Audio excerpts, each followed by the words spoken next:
spongebob my ass. I'm only 4. Bonjour, Monsieur Pussycat. Cracking toast, Robert.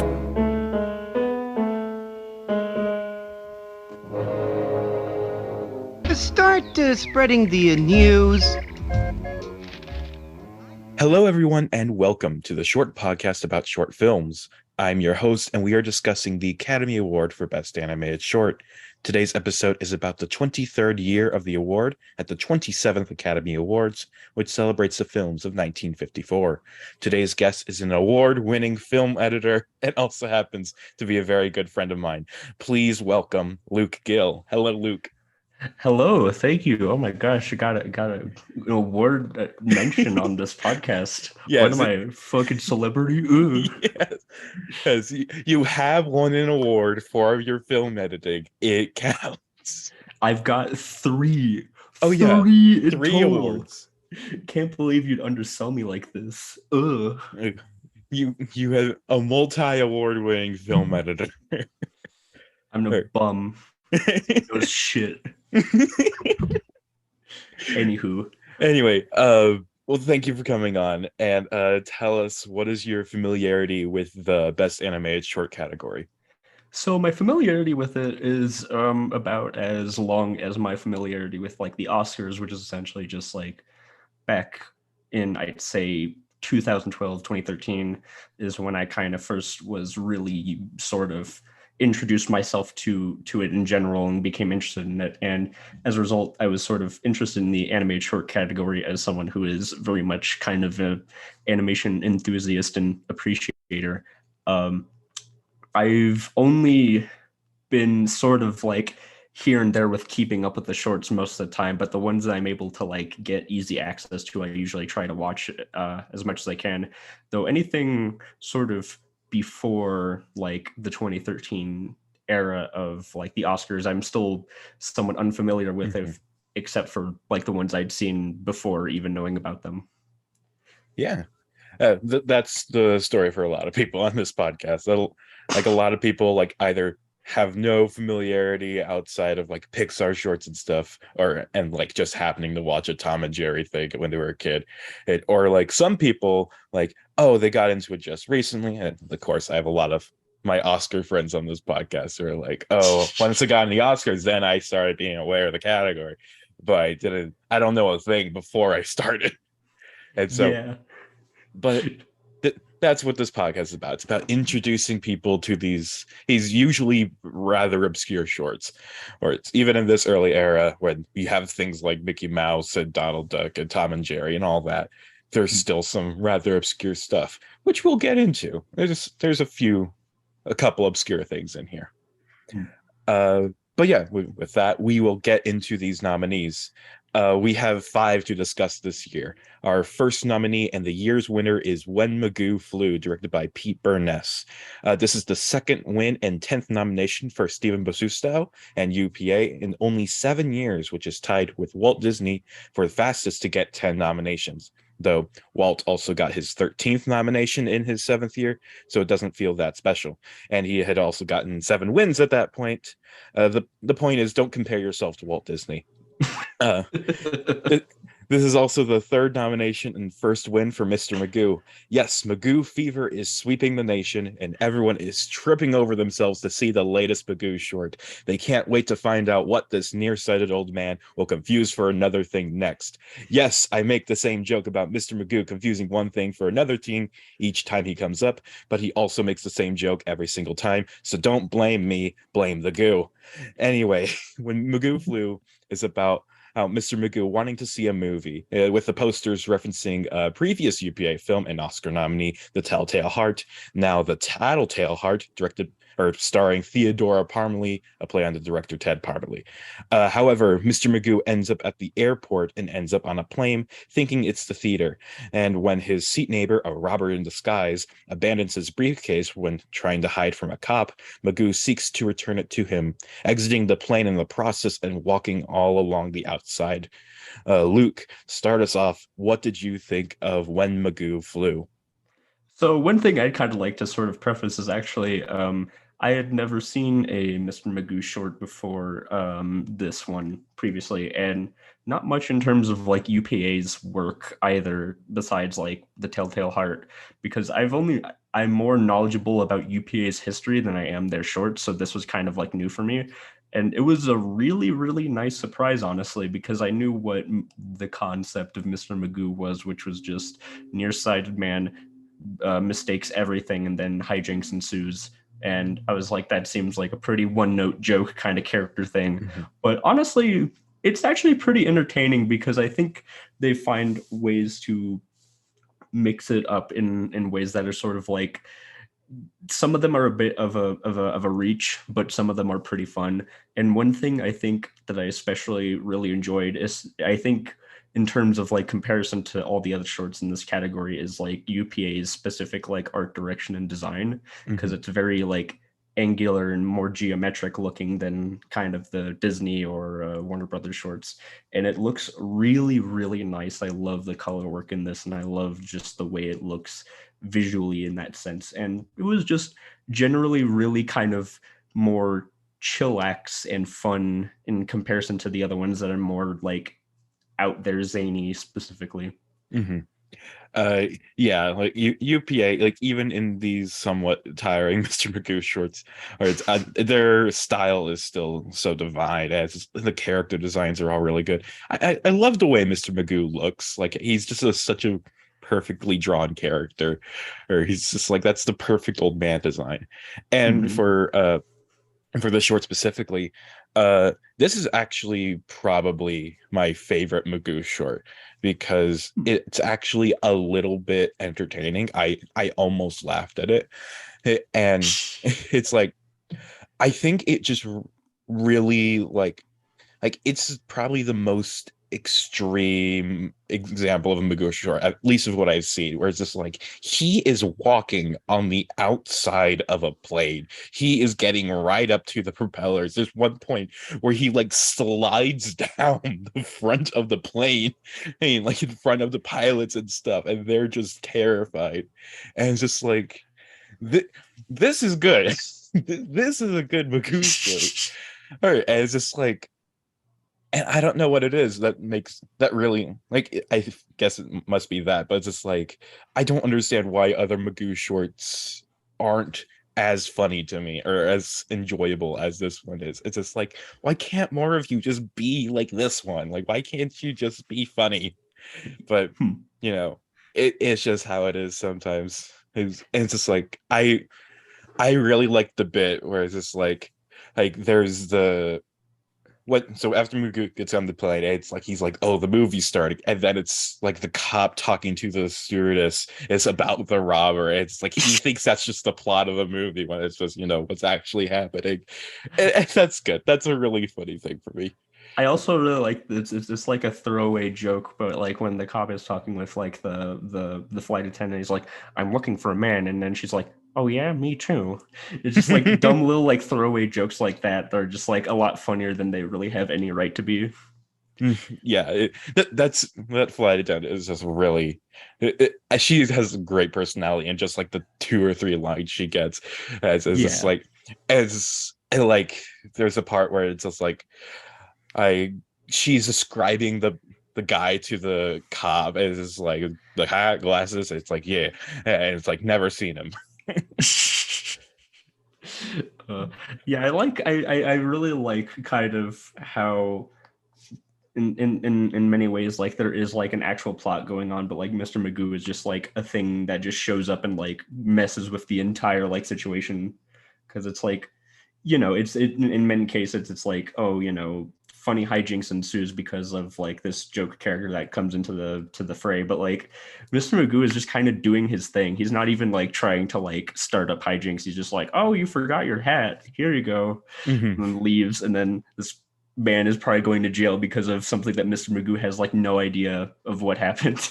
Yeah, he's just so oblivious to everything around him. It's just like, like that's how all these shorts kind of are. It's just like in one of the previous nominees, it's just like he's just trying to get to the insurance offices so he can make a claim that like, oh, my dog bit my foot. Can I have money, please? And that is just like, but he, instead of the insurance building, he ends up in the construction site and he's flying up and down the little beams and stuff. And it's just like, and that's probably also one of the better Magoo shorts, but it's also just like it it does kind of grow tired for that one. At least it's like this one, I feel like this one sufficiently like keeps raising the stakes and stuff, where it's just like you get more and more. It you don't feel bored in this one. It's just like it's just thoroughly entertaining throughout. It has some more changes and stuff. Yeah, I definitely agree with that one because it's like I haven't seen the other Magoo shorts, Yeah. but I could definitely see this being like very tired and one note after a while. But this one was able to just sort of keep escalating the situation in a way that was just like really fun. Yeah. Yeah. Yeah, and it's just I've talked about this the other times Magoo gets nominated, but it's just like it's always kind of wild to me that like this became like Mr. Magoo became UPA's like landmark character at this time. Like they put at like after like 1955 or 56, it's just like they were just putting all their money into Mr. Magoo. Like he was their cash cow. He pretty much 90% of shorts they were making were Mr. Magoo shorts. And it's just like, are you sure about that? I'm just that's such a funny concept to me because I'm imagining like an entire writer's room of like animators like packed trying to do storyboards like what more blind jokes can we do with this? We have no more left. There's none to make. Sir, we've reached the bottom of the well. We can't dig any further. We've reached the maximum of 12 blind jokes in total in the entire world. It's just like I feel like I the thing is I'm always trying to figure out like other ways that could have like spiced up Mr. Magoo, but I also just can't think of anything. It's just like because he has a personality as is, and it's just like when you have a nearsighted old man, it's just like the most you could do is like, oh, he confuses one thing or another thing, or he can't see this thing, or it's just like I don't know. It's hard being trying to write for Mr. Magoo. And I guess that's why the Magoo shorts kind of end up stale for me. Is just like, but they worked in the 1950s. They were a big hit and they won 2 Oscars. We'll get to the second winner next year, couple years. I don't know. Oh, I think it's 2 years from now. But yeah, it's just Mr. Magoo. You gotta love him, even we always love the character. It's just the Yeah. shorts themselves are kind Yeah, of I agree. I think like the character of Magoo himself is extremely entertaining. It's just the concept that he has been created around is kind of like, hey, you know that that thing is not actually the thing that he thinks it is. Mhm. Laugh, laugh. Yeah. It's like that's why something like Mr. Magoo's Christmas Carol, which is it's probably the only non-Oscar nominated Magoo thing I've seen. And even then I watched that because it was a Christmas Carol adaptation, and I have been watching all of those. Um, but yes, Mr. Magoo's Christmas Carol, that's something that like really tries to play on the Magoo character rather than making jokes around him instead. And it's just like that Hmm. really works because of that. Because it's like Mr. Magoo, the plot of it is not like, oh, Mr. Magoo is seeing the three ghosts. He is going to act in a play of Christmas Carol. Oh, I was just like, Hmm. and then it's just like for most of it, it's just showing us the play that it's doing, and it's really good. It's really fun. It's a musical and everything. It's a fun short. As it's like, why couldn't we have more Mr. Magoo things like this? Like, why did it all have to be just blind joke, blind joke, blind joke, blind joke? I don't know. I guess 1950s people thought blind people were very, very funny. I guess nearsighted. He's not blind. He can still see things. He's Fair enough. nearsighted. Fair enough. Very nearsighted. I was gonna say very extremely nearsighted in most cases. It seems. Yeah, maybe he would be legally blind, but not yet. He doesn't even have glasses yet. Yeah, I was gonna say it's like gonna fuck up the whole Mr. Magoo canon the minute you give him glasses. Yes, it's just like he finds out his dog is actually a baby. My whole life is a lie. It's like, hey, I didn't have a phone here. That was a cuckoo clock. It's just, oh, Mr. Magoo. This is not my beautiful house. This is not my beautiful house. Well, how did I get here? It's like he puts on his glasses and it's on the outside playing. It's like, how did I get here? And thus the end of Mr. Magoo began. End of Magoo. Magooian. I know. I've been a fool myself. I never put on my glasses. I want to see Mr. Magoo in the Genesis Evangelion now. I'm just like imagining him piloting an Ava, not realizing that he's piloting an Ava. It's like, man, this is a great roller coaster ride. It's like he thinks he's like in I don't even know what, like he just thinks he's entering his car for work or something. As man, the engine on this thing's rusty. Meanwhile, he's like stepping on an angel's like head. Oh my god, I need someone to make this now. I need to commission some fucking animator to make Mr. Magoo in Neon Genesis Evangelion. Oh god. I kind of want this now, and it sounds like the dumbest thing ever. Oh, it's certainly the dumbest thing ever, but that's why it's funny. True. Very true. All right. I think that's a good place to end with this short. We will move on to our second nominee, which is Crazy Mixed Up Pup, directed by Tex Avery, whom we've now seen at his third studio. First he was at Warner Brothers and then MGM, and now he's at Walter Lantz Productions. And this is the 9th nomination for Walter Lantz. And it's been 8 years since we last saw him on the podcast. So what has Mr. Lantz been doing in the meantime? We'll draw a timeline. In 1946, he and his studio, Walter Lantz Productions, made musical moments from Chopin. In 1947, due to some internal changes at the distributor of Lantz Shorts, Universal, Lantz parted ways with the company, and United Artists took over as distributor. And 2 years later, Walter Lantz Productions shut down. And then in 1950, a year later, it reopened. Partnering back with Universal for distribution. And then after a few years of losing money, we arrive here in 1954 with Crazy Mixed Up Pup. Walter Lantz would only get one more nomination, and so we will talk about the rest of his career then. Let's get back to the short at hand then. Crazy Mixed Up Pup starts with a wife sending her husband and dog off to get groceries. After they are run over by an ambulance, the driver giving the man and dog blood transfusions mixes up the blood plasmas, giving the man the dog plasma and vice versa. Hijinks then ensue as the dog gets human tendencies and vice versa. Now, of course, I've seen this before, this short before, and I wasn't very impressed with it on the first watch, but for some reason, this rewatch, I just thought this thing was so damn funny. Like, I don't know why, but it's a very simple premise. It's a very stupid premise, but the way it just throws like a million jokes at you every single second, it goes so fast and so energetic that I was just laughing the whole time. And just like from the moment that the man and dog are crossing the street, he's reading the grocery list, then the ambulance just flattens them, like they are flat against the pavement, and then the ambulance guy just runs out. It's just like, give me the plasma, give me the dog plasma. He makes the stupid face and then switches them up.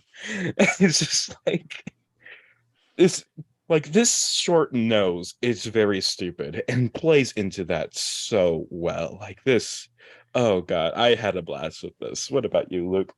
I have to agree very, very much on this. I think for me, I had a good sense of just the type of humor this was going to go for, with the way that it does like the ambulance flattening the dog and the guy, because like something about like the setup of it was just so like, oh yeah, like, all right, Fred, don't forget to look both ways when you're crossing the street, and you obviously know like what's gonna happen because of that setup, but just like the delivery of it, the best way I can describe it is like the 1950s equivalent of like shit post humor, where it's something that feels like very irreverent and dumb in the way that like it's so kind of just like matter of fact about it, and the way that the interactions play off after that. Like I think the man pretending to be a dog stuff is like, yeah, that's pretty funny, but it's not like anything particularly new. But I think like the way the dog pretending to be a man is really, really funny to me, because he's just so like, hey kid, what's going on here? he keeps calling everyone kid as this like it's so silly. It's just something about, again, like it has like that kind of weirdly specific tone of humor that like feels kind of like shitpost humor, but for 1950s, in the way that is just like, hey kid, you're a good kid. you're a good kid. Now make me some ham and eggs. Some ham and eggs. He's asking for the ham and eggs too. The way he says ham and eggs is so funny, and I can't like pinpoint why, but it's just the way he says it. It's just, this whole short, it's like, and a lot of this short is just making the same jokes again. Like he keeps like the dog keeps popping up and asking for the ham and eggs and calling the kid, and then it's just like the dad keeps biting people, and then, but it's just like, it just works for some stupid reason. It's just like it gets funnier each time it makes the same joke. And the best part, or the best example of that, is when after some random person like sees the dog acting like a man, or a man acting like a dog, it has this one animation where it's just like it have like American flags popping out of the ears, the hair pops up for a Google clock, and it's just like it's funny the first time. It's like, oh, that's silly. But every time it repeats with the exact same animation, just on the different characters, it just gets so much funnier. I don't know why, but it's just so fucking funny. Honestly, that's another case of like one of those weirdly specific things that I can't really describe why it's funny. Like, especially just the fact that it's like American flags coming out. It's not like, just like a cuckoo clock doing like the they think they're crazy. It's like American flags like waving out of their ears. And I think for me, I think this short, out of any of the shorts in this catalog, showcases like the specificity of like animated humor that I think you can't really get from something like live action, because like, you can do stuff that's like slapstick, that's kind of reminiscent of like what this is doing, but there's something like so specific about like the facial expressions, and then just like the nonchalantness of like the way the characters get flattened by the ambulance. Yes. That's just extremely funny. But like, again, it's hard to say why, but except just like the nuance of the animation. This is kind of something you just kind of have to see to believe. And it's like, of course, it's like if anybody actually does it, they're gonna watch it and be like, this is stupid, this isn't funny, why are you laughing at this? But it's just like you just don't get it. It's just, you either get it or you don't. Yeah, it's very like, it's very particular, because it could very much just be like, I don't know, another one of those like goofy hijinks sort of like animated shorts, but like it is, but again, it's like the presentation that's what elevates it a bit more than just that. Exactly. Like there's probably a bunch of shorts like this out there. Like I can't think of like specifically like, oh, the dog's a man and the man's a dog kind of thing, but it's just like this kind of premise is very common throughout this category. I've had to watch a lot of things like this, and they can end up just so boring, but it's just like, oh, they're doing this thing now, that's a joke that you'd make with this, yada yada yada. It's just it feels like they're going through the motions in some of those other things, and it's just like, I feel like, and Walter Land specifically, he has a lot of short, like this Woody Woodpecker, her shorts, like those are just like Bugs Bunny shorts if they weren't funny. But I feel like this is probably not what happened, but in my mind, Walter Lantz, he's been just going through the motions for like the past, I don't know, 20, 30 years. And at this point, he's just like, you know what? I'm tired of making bad shorts. I'm just gonna throw every single thing I have at the wall and let's see what sticks. And then this is what came out, and this is what's good. And also, I imagine maybe a lot of it is part of Tex Avery because Tex Avery's great. He's Yeah. he's a master. Well, maybe not a master. He's great. He's one of the most like a name that like even for someone who isn't always well versed in like older animation already knows like that name right off the bat. Yeah. So a formidable name. Yeah, and like we said, he used to be at Warner Brothers, and he made a lot of stuff for MGM, and now he's here, and he's still got it. Like he's a great animation director, and this might be an example of why. Yeah, I agree, honestly. Yeah. And any other thoughts you have, or would you like to move on? Just that ham and eggs keeps playing in my head over and over every time I think about this short. Ham and eggs. Ham and eggs. All right. Let's move on to our third nominee, which is Pigs is Pigs, directed by Jack Kinney. This is Walt Disney's 31st nomination in this category. The short, based on a story of the same name by Ellis Parker Butler, starts with railway agent Flannery receiving two guinea pigs. He isn't exactly sure what they are, but they're called pigs, so he assumes they're pigs and classify them as such when charging for a shipment. However, the customer who ordered them insists that the pigs are not pigs, mainly because they're cheaper to purchase if they're classified as pets. And then this launches a debate. Flannery sends a telegram to the higher-ups, and things get more complicated when the two guinea pigs start having babies. Luke, before we get into the short, is pigs pigs? That is the question, isn't it? Because pigs either is pigs or pigs is not pigs. True, but if pigs is pigs, though, this could preside the idea of not pigs being also pigs, but they could not be pigs, along with being the possibility of not being pigs with being pigs. Pigs. Pigs. All right. So what'd you think of the short? I really enjoyed it. Something I'll say like right off the bat was I was surprised that Disney made this because something about like the visual aesthetic of it didn't look particularly Disney to me, which I know it's not always like, you know, they don't always have to look Disney to be a Disney short, but this one looked much more kind of reminiscent of maybe something like Warner Brothers. And I think that kind of gave me a good sense of how I would feel about the short, which is that I actually really liked it.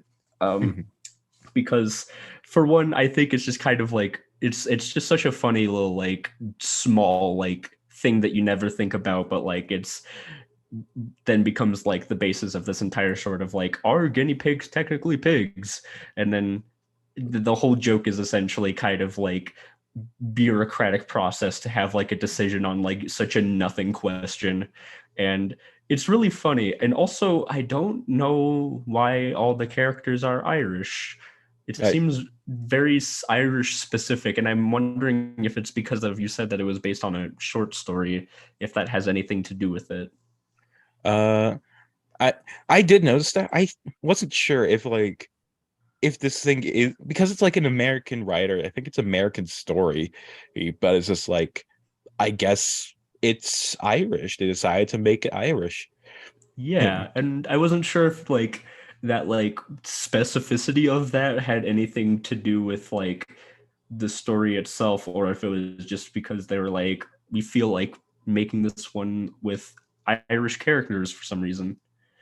Yeah, I guess they just thought, oh, it'd be fun if we just made everyone Irish. Like, why not? It just added a bit more character to the story. Yeah, like it's such like a weird thing, but it does add something more to this than just being like American guy in like ambiguous like city or something like that. Like even like it's I think it was even saying it was like 1905. Yeah, that's like when the short story came out and stuff. Gotcha. So yeah, so there's at least that, and I think for me it's one of those things where it's like I like the bureaucratic process element of it as like a joke more than like the whole like, oh my god, there's so many guinea pigs joke.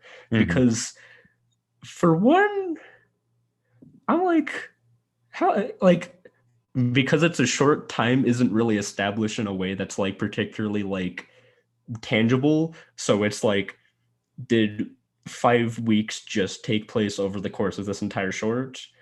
And also like the baby like something about the whole like multiplying babies thing in this feels a little bit weird when I start to think about it for a little bit longer than 2 minutes. It But it's just it's just a little joke. Like the yeah, guinea pigs, they give babies really quickly. don't think about it. But like I had a good amount of fun with this one. Again, more for the silly bureaucratic process side of it rather than anything else. But I enjoyed it. I enjoyed it thoroughly. Yeah, I also had a lot of fun with this one, and I just want to say, just a little lesson in animation history for those out there, and also for you, Luke. Mhm. So the reason this short looks like this is because of UPA, and because when they got super popular in like 1950 or whatever with Gerald McBoing Boing, Boing, it's just like with all the other studios doing like pretty realistic though not realistic animation, just like making everything kind of seem like very uh I'm trying to think of like the right word. Like it's very dense animation, maybe, where it's like UPA has very much more limited and stylized style. Well, and so when UPA became popular, people wanted to see more of that. Disney, and so the other studios kind of took to it. Some of them like going really, really limited with their animation, which also helped save money at this time. Disney kind of took a different way, where it's just like they did like stylize their characters a bit more, but they also didn't want to give up like how like making everything so colorful. So it's like shorts like this have a really I really like the style that's in like these 50s Disney shorts, where it's just like it's all a bit more stylized, but it's also like still very dense. It's like very full backgrounds, very colorful, and they are playing around a bit more with color than they did in like the Donald the Goofy shorts. And so yeah, and Warner Brothers kind of took a similar approach where they did do a bit more stylizing thing, but also still kind of kept to their typical style and still made things a bit bigger. It's just a very interesting side effect of like when UPA became popular, how the studios reacted to try and capitalize a bit on their popularity. Uh, Yeah, like it. I think after seeing like Mr. Magoo and then thinking back on this one, sort of start to see some of the similarities there, and it's kind of nice because it's like for me, I don't like the Disney look that much, and I think that's probably why I enjoyed this short more than I did most Disney shorts. mhm, And yeah, and I think you were kind of like right on the money about it being like more stylized, but still kind of polished almost mhm. with the character movement and background, that sort of deal. Yeah, exactly.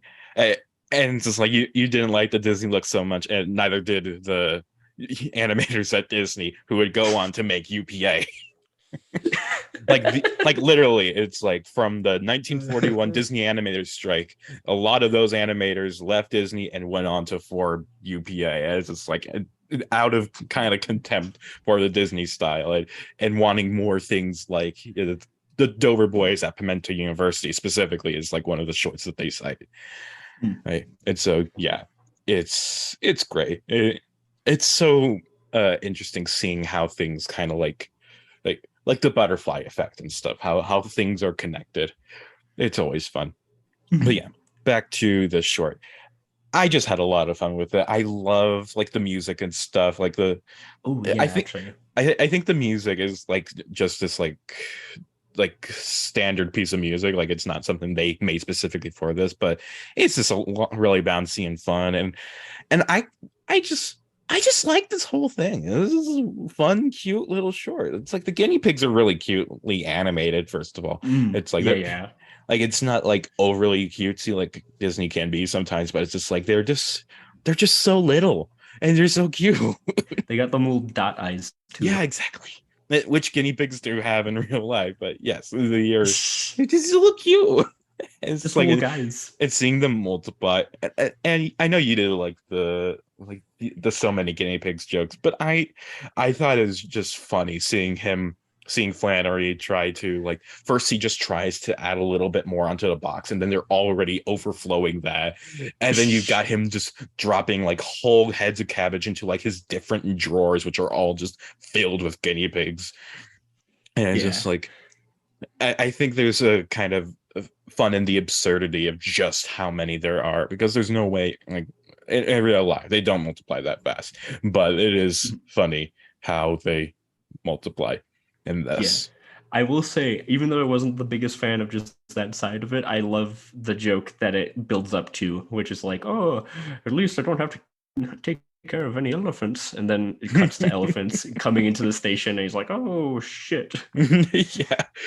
Uh, and it is kind of funny how like and you were talking about the bureaucracy of all, and it's just like it is a funny plot that they have here with it's just like the different rules just kind of lead to this kind of domino effect where it's just like we have this perfectly bad situation that has all the rules falling apart as just like it like in order to solve this situation with the customer he has to talk to the bureaucrats and that's like but by the time they made their decision it's like there's another problem that's in the way and there's so many and then it's like okay we're going to and then the rules say he has to send all the guinea pigs to the company and by this point he has 1 million of them so and it's just like and then by the end it's just like you know what nothing is pigs everything is pets it's just like I'm always just going to call it pets.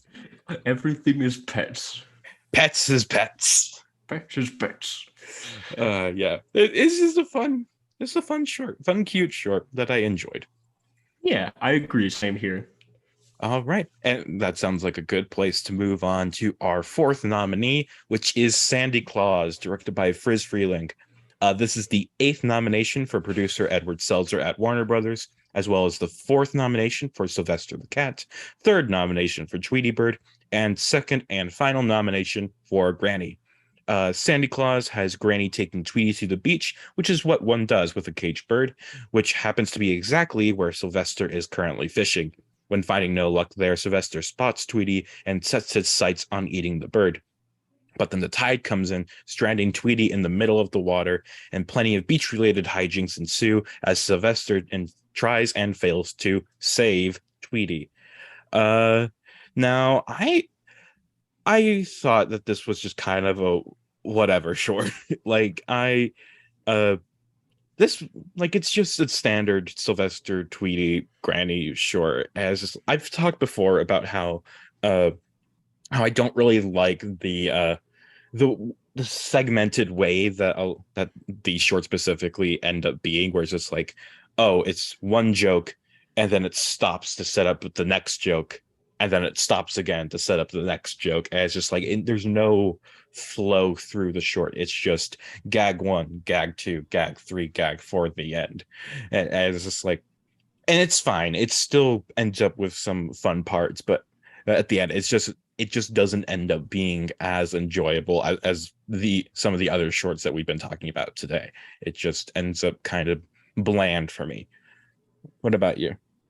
Actually, yeah, I think I feel even stronger on my sort of disappointment on this one because, like, I usually love Looney Tune shorts. Those are usually like some of my favorites. But like this one, funny thing that this takes place at a beach because this thing feels dry, dry as hell. Like, for one, it's the gags aren't particularly like creative in comparison to a lot of like Looney Tune stuff that can do like much more like wacky surrealist kind of like jokes, whereas this one feels like with a beach it doesn't really do much of anything like unique with its setting. And furthermore, there's just some like bits that like drag for a 7-minute short. Like, I feel like there's a whole minute dedicated to Sylvester trying to outrun the waves, and it just like makes this whole thing feel like a slog. Mm-hmm. But it's I think it gets funnier like near the end when like more things start kind of piling up, and then like Granny shows up to do the whole like scuba diving thing. But like by then, I'm kind of just out of it already. Yeah, it's just like I maybe it's just this short specifically, or and like more other Tweety Sylvester shorts are more enjoyable and better, but it's just like this one, it's just disappointing. It's just not that fun. And it's just like, and the thing is, it's like I like these characters. I like Granny. I like Tweety. I like Sylvester. It's kind of like the Mr. Magoo thing. It's just like I enjoy these characters, but it's just like the short that you've given them, these jokes that you've given them, are don't live up to those characters, and you just kind of end up. It's just whatever. It's just like this is an utterly forgettable short. Yeah, and like there's a joke near the end where Tweety is just like, fuck it, I'm going to like escape myself. And I think it would have been funnier if it wasn't for like the whole short still kind of like building on like, getting Tweety out. And so it kind of felt like the short itself was sort of bored with its own concept and decided to do something else. Yeah, it's just like, yeah, like they just Tweety was trying to escape this short. It's just like, it went on for too long. Tweety's just like, you know what, fuck this, I'm out of here. I'm done with these bullshit. I was gonna I couldn't think of a joke I could make with a Tweety impression.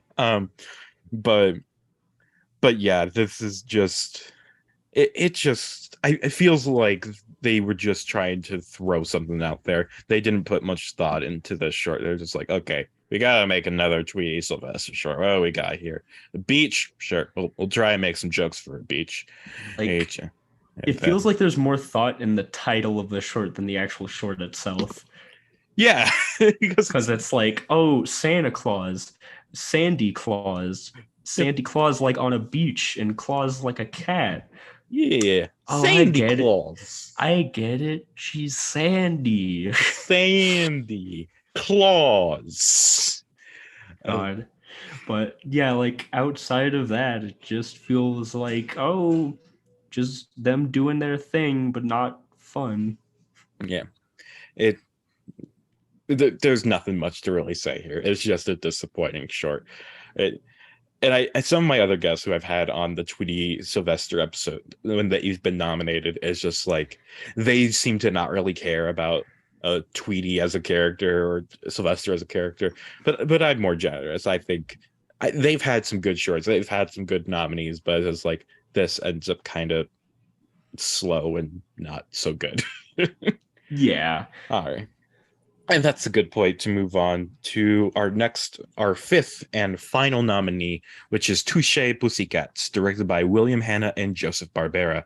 This is the 16th nomination for Fred Quimby and MGM, the third and final nomination for Nibbles, and the 13th and last nomination for Tom and Jerry.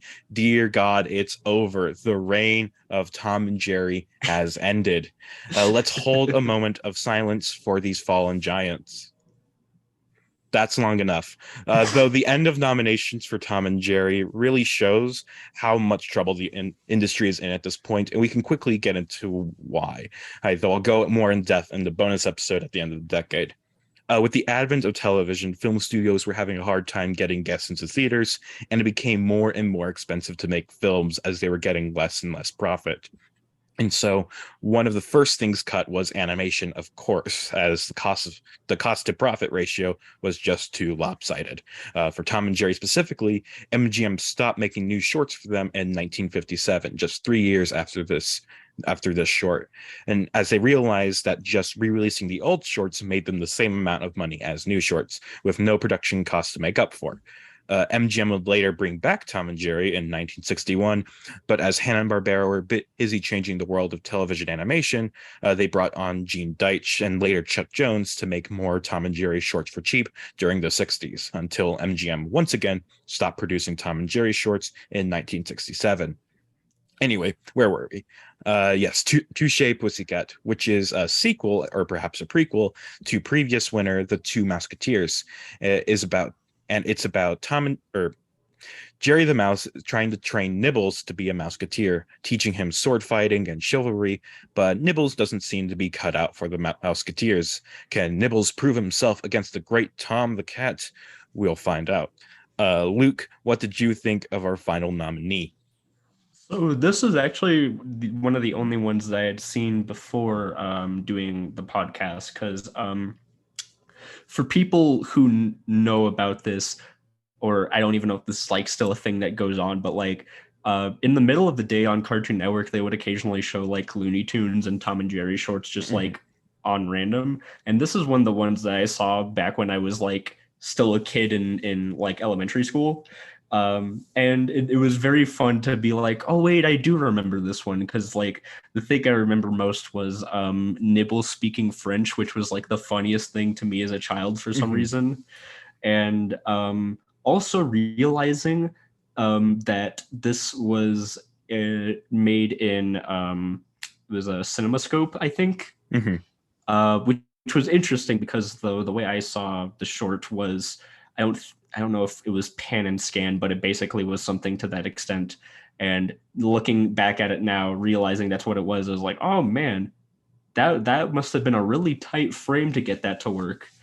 But in general, though, like I looking back on this one, I still really like it a lot, because it's just like, it's a pretty it's an obviously fun concept of like, it's like sword fighting and that sort of deal. But you got the Tom and Jerry violent humor that adds a lot of like flavor to it, because it's not going to still have much stakes when it's Tom and Jerry, but you can still do something super creative with like a scenario like this, and having like Nibbles being like a really awful like in training kid is really fun. Yeah. So just a quick thing. Yes, this was shot or filmed or whatever in CinemaScope, as was Pigs is Pigs and the winner, When Magoo Flew. But yeah, back to the short. We previously talked about Two Musketeers, which is also a short set in the same time period where Nibbles is speaking French. It's a lot of fun antics. That one I really loved. It's one of my favorite winners in this whole category. This one, I liked it a bit less. I still liked it. It's still Tom and Jerry. It's safe. It's always enjoyable. But for some reason, the jokes didn't land as well as I would have hoped for this one. I still love Nibbles. I love when he speaks French. He's still so just adorably cute and funny whenever he speaks French. And the way he like just messes up, like the little jokes where it's just like when Jerry sees a cute girl and Nibbles is just unaware of like what's really happening or what to do about it. And it's like I don't speak French, but I think he's just calling Jerry out for being or like getting attracted to women or whatever. It's just like making fun of him. But yeah, it's just like when it gets to like the chase scenes with Tom or the fight scenes or whatever, I just find myself like a little bored by it. Like it just isn't as like fun and energetic as I would normally like my Tom and Jerry to be. I don't know. Yeah, I could see that. Like, I think for one, I guess like the sword fighting is kind of not as much of like a priority, probably just because maybe like budgetary reasons, but also because they knew that it was still going to be more goofy and silly. So like the sword fighting element in a way kind of is a little bit passe, but I just kind of like some of the jokes that they get, at least with like the time period and setting, like with the cork bottles and the fucking axe falling through Tom and splitting him in half, which I love that specific kind of like Tom and Jerry humor where it's like, depending on how you could present this would either be really hilarious or horrific. Mm-hmm. And it knows exactly just like how to keep it like funny without it just being like too much. And I love just that kind of I love the dynamic that Jerry Nibbles have in like the short, because it's obviously like, teacher and student sort of deal, but it's also like this really eager kid who's just kind of oblivious to like all of it, who doesn't really care like when he messes up, like even the part like at the end when he messes up super bad and like Jerry's like giving him like the kid spank or whatever, and he's just like, it'd be like that. Yeah. It the gag with Tom getting cut in half by the axe is really it's really funny to me. Not really because of the axe thing itself, but because I'm not sure like so in the last short, Tom like is put to death via guillotine. And so I'm not sure it's like should the axe have killed him or did he survive the guillotine? And because like both outcomes like that Uh, because like the Two Musketeers ends with him being put to death by via guillotine, and like Jerry and Nibbles watch it are just like, oh, poor pussycat, and but it's just like, did he actually die though? Because we know he can survive things like this. It's like, it hmm. was his head just in the basket, like blinking, or just like, well, that just happened, or I'm thinking like a scenario like that happens, and it's kind of like in like the joke way, like a cartoon ends where it's like, ah ha ha, how embarrassing, but it's just he has his head in the basket and he just like scowls. It's like, man, this shit again. yeah, it's just like I or maybe he like after his head gets cut off, his headless body just kind of gets up, grabs his head, and walks off. It's like not even putting it back on, just holding it under his arm. It's just like walking away. He puts it on backwards. Maybe, maybe. Yeah, yeah. I in terms of this short though, I did like. I liked when Nibbles was just drawing Jerry for a little bit. I thought that was a cute little thing, and then or not Jerry, Tom drawing Tom for a little bit. And it's just like Tom walks up and it's just like it's you. Yeah, It's a little cute little thing. Nibbles is so cute. it's He adorable. he improves every single Tom and Jerry short. At least I don't think they used him enough to make him jump the shark, but they probably would have. But they didn't. So he's always cute, always fun, never bad. Never. If they like did, I feel like this is something that would have happened by this point. So I'm just saying this is a hypothetical, but it probably has happened. There's like a Tom and Jerry like CG show where Nibbles is like fucking normal in Garfield, where he's just like everyone hates him and he's like, go away, you suck. Oh, they should in the Tom and Jerry movie that they just did. What they should have done is like stolen something from the Scooby Doo live action movie and have Nibbles be the villain. Nobody takes me seriously. And just have him still speaking French for no reason. Oh yeah, actually that'd be funnier if it was just like, what is he saying? It's like, it's French. I know how to translate it. Yeah. It's Uh, like Nibbles speaks French. Jerry and Tom don't talk as it's like there's some human character who's like, what the hell is going on? yeah, what the I don't know fuck? what any of you are saying. No, actually, Tom communicates via like horrific screams. Oh god. Yeah, I'm just imagining like there's a mouse speaking French, a cat screaming. I'll just say like Jerry's doing sign language, and no one can understand what any of them are saying. Someone does the fucking cuckoo clock American flag thing Yeah. for Mix Up Pub. Yes, exactly. Uh, That's what would cause a person to do that. honestly, yeah, I'd feel that if I came across like went down an alleyway and saw that happening. Hmm. Oh, imagine. Imagine. Do you have anything else you'd like to say about Touché Pussycat? Um, Other than I actually really like this also on a visual sense, even though like Tom and Jerry shorts usually kind of look the same besides like what period in history you watch it. But I really kind of like the colors on this one. They're sort of like a bit more understated in comparison to like UPA stuff, but it looks really nice still. Hmm. Yeah, Tom and Jerry, like even when UPA got big, they usually do dedicate themselves to having like really lush backgrounds and like just well animated characters and stuff. Like they didn't fall for the limited animation trend that was happening. They stuck to their guns and then they were closed down. So Maybe they shouldn't have. I don't Gee, know. doesn't that sound familiar? Yeah, that I was thinking that like when I was talking about when I when I wrote in my script about how first thing that was cut was animation as the cost to profit ratio is just too lopsided. Huh. Hmm. Doesn't history like to repeat itself? Anyway, World goes round and round. now that we've gone through and talked about the five nominees, let's rank them all. Luke, start us off with your number five.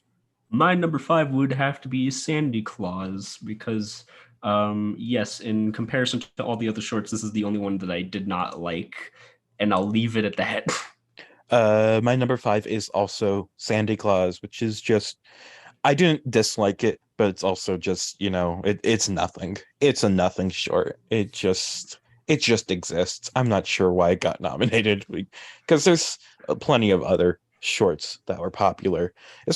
I imagine there must have been another Warner Brothers short out there this year that was better than this one. So like why did this one get nominated? Nah, no. Number four, Luke. My number four would have to be Pigs is Pigs.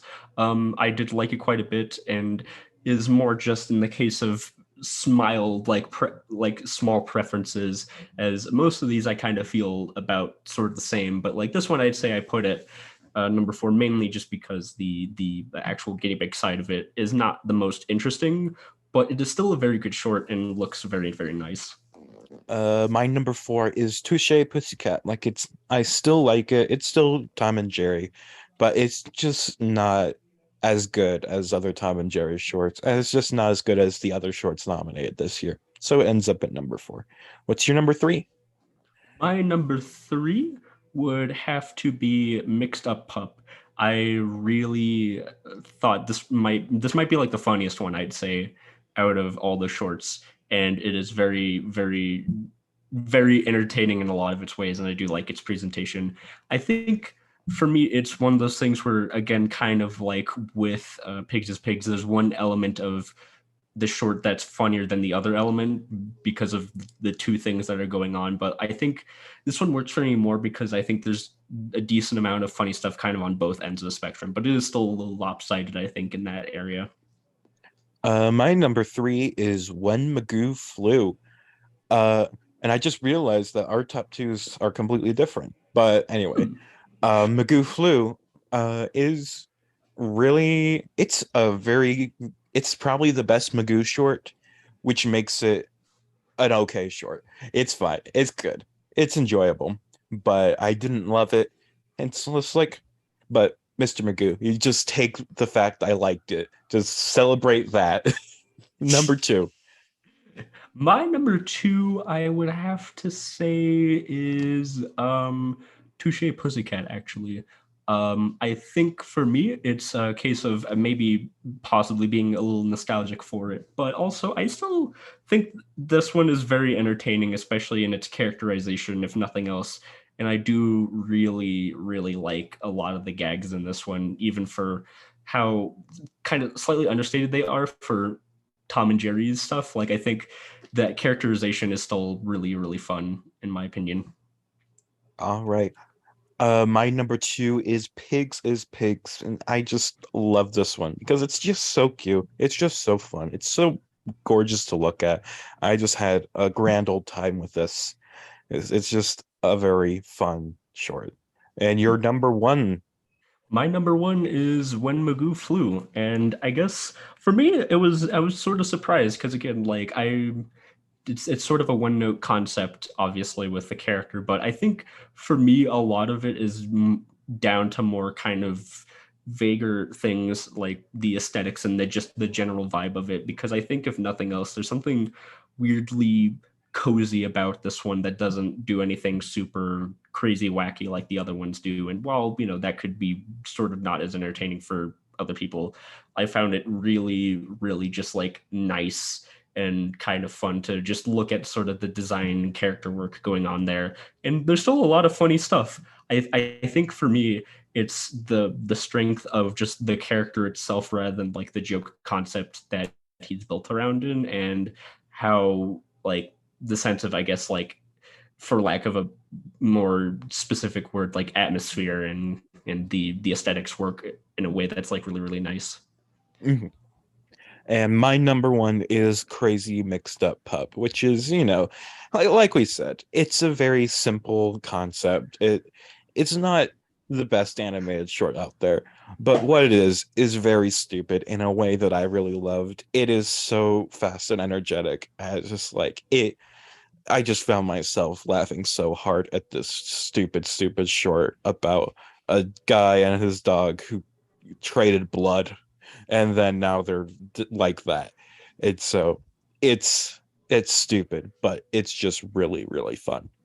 I will add the concept of trading blood with your dog is a plot point in Full Metal Alchemist. Oh my god.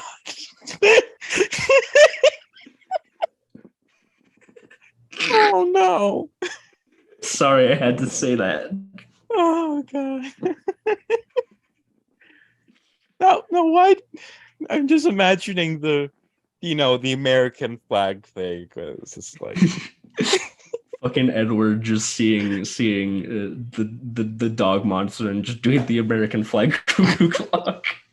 I hate it. I hate it. no, that's another thing I need to get someone to animate.